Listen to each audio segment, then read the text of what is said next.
The Bible is only for the prophets of Israel. Women are to be servants to their husbands and remain silent. I want to give all the honor, glory, and praise to the Most High, Yahawah, only begotten Son, YAHAWASHI. Double honors to my elders at Great Millstone. Single honors to the elect. Peace and blessings to the 1/3 confusion of faces in the four corners of the earth. Shalom. This video is to go in about this woman who's talking about the 12 tribes chart being fake, fake street scholars, things of that. Woman, shut your mouth. Elder Pastor Harder did a video on it.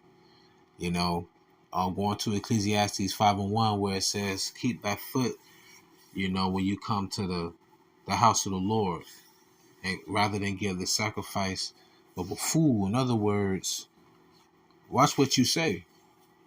Because Matthew 12:36 says that, and every man shall give account in that day of what comes out of their mouth. And when it says man, it's talking about mankind, everyone. And if you don't know what you're talking about, those words can be poisonous.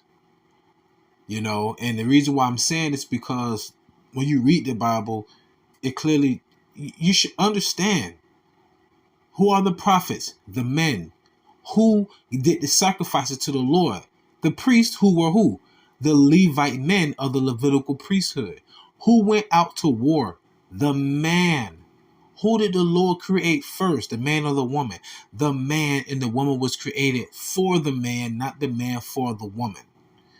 Even in the Bible, when it says the Lord created a new thing in earth. So these women today in this modern society, you are not the women of old. Now, granted, when I say that, not all women, because you few sincere sisters, we know who you are. But as women like this, who are mainly these Christian women, that's why it's an oxymoron to be a feminist and a Christian.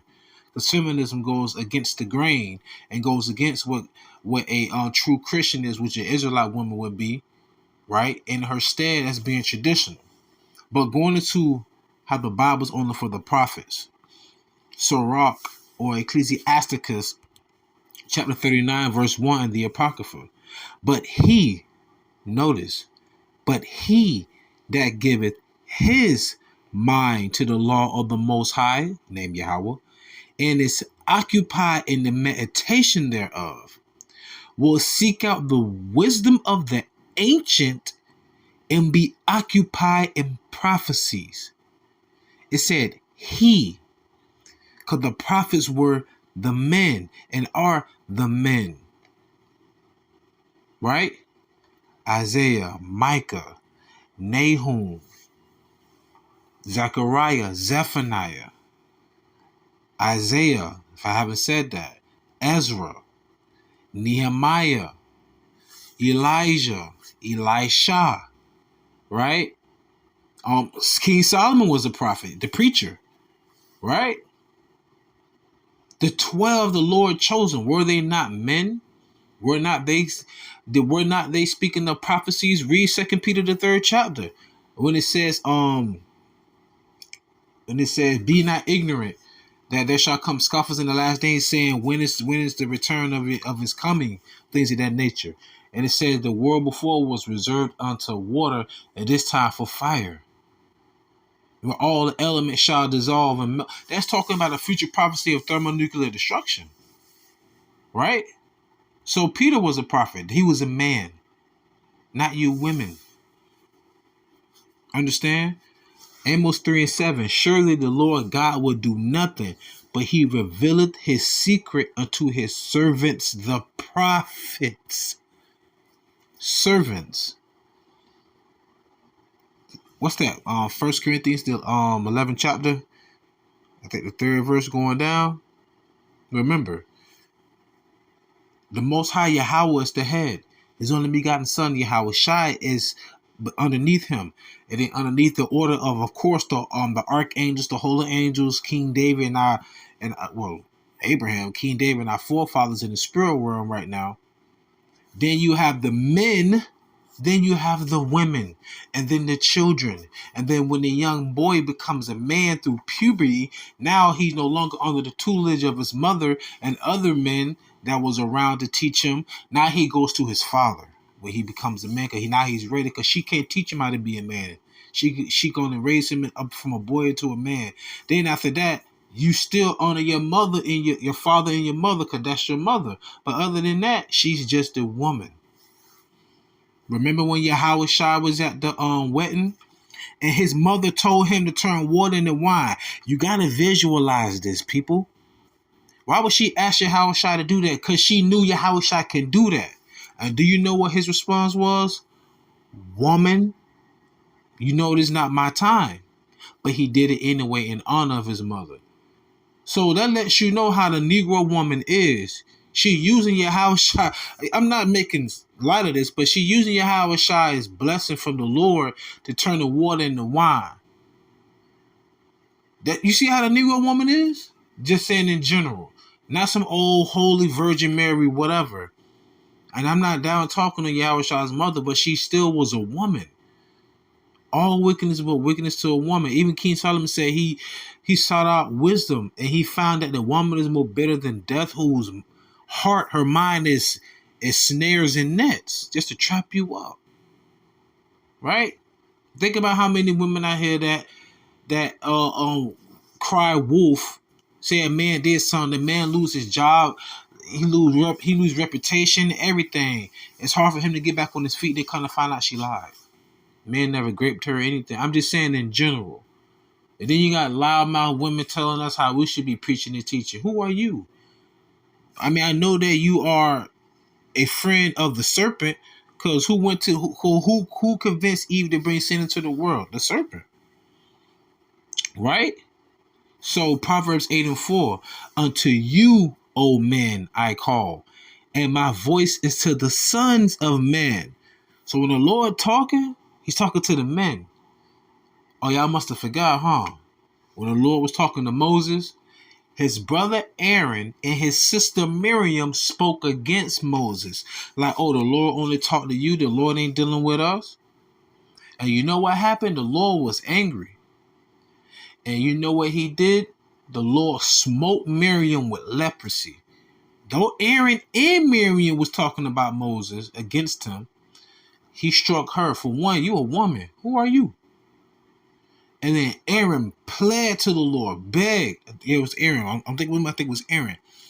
Begged to the Lord, please take this curse from off of us. But she still had to sit outside the camp for 7 days. What's leprosy? Let's just say either you have melanin or you don't have melanin, which would be leprosy. They call it albinism or vitiligo. But we know what it is.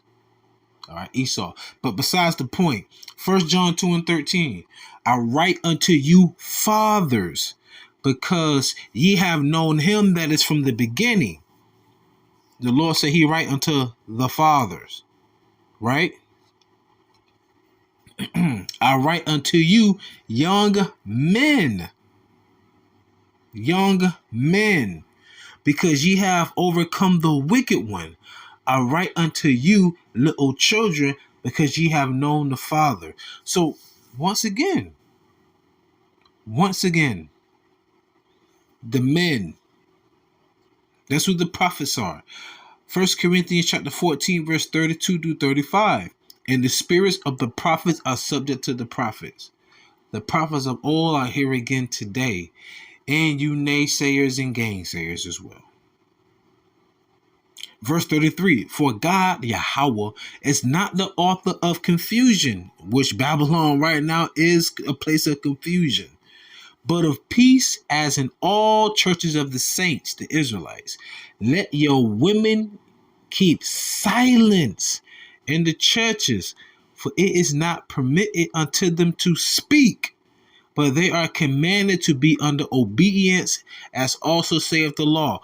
Once again, you can't claim you some Christian woman and you loud mouthing, being rambunctious, clamorous on the internet, telling other men how they should prophesy, let alone women inside these churches today. How the hell you a preacher, ma'am? I love my grandma on my daddy's side, but you're a preacher, but you're a woman. Yes, you have a strong zeal. Yes, indeed she do. I'm talking about man, oh man. Well, we sit there and just be talking and quoting the scriptures and everything. I just hate when she say that Jeebus name. Other than that, man, that faith is strong, you know. But she old, you know, she's an old head. You know what I mean by that? The older people, they stuck in their ways and everything. She got a zeal that's not really according to knowledge.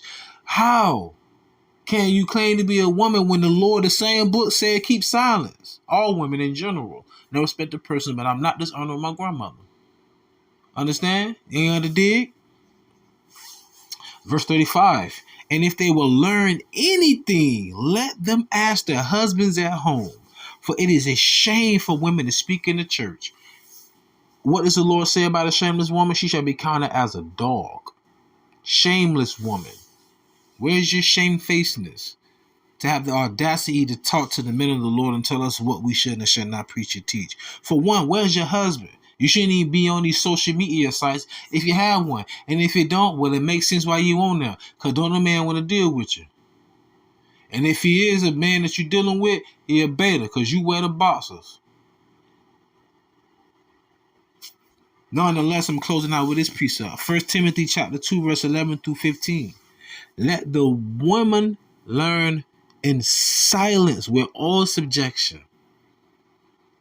But I suffer not a woman to teach, nor to usurp authority over the men, but to be in silence. So the Lord said, no, I don't want you teaching nothing.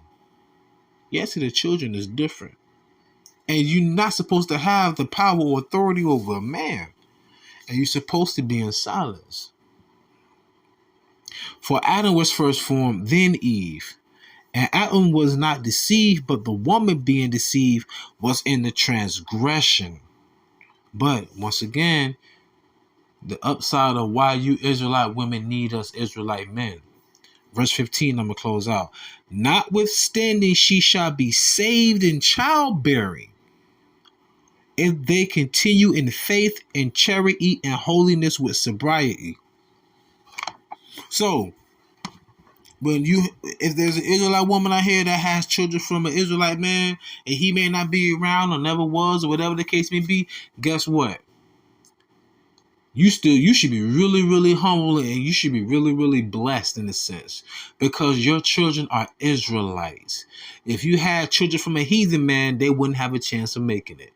So no matter how much you are upset, or you have such a disdain for the Israelite father of your children, if you believe, you have a greater chance of salvation because of childbearing.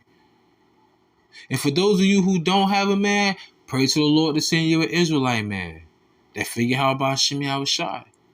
You know? Because remember, Isaiah 4:1 must come to pass. 7 women may cleave unto one man. I just want this RAWACHAA QADASH to be with me. But with that being said, I pray you was edifying, fed, stay in the spirit, don't fear it, just endure it.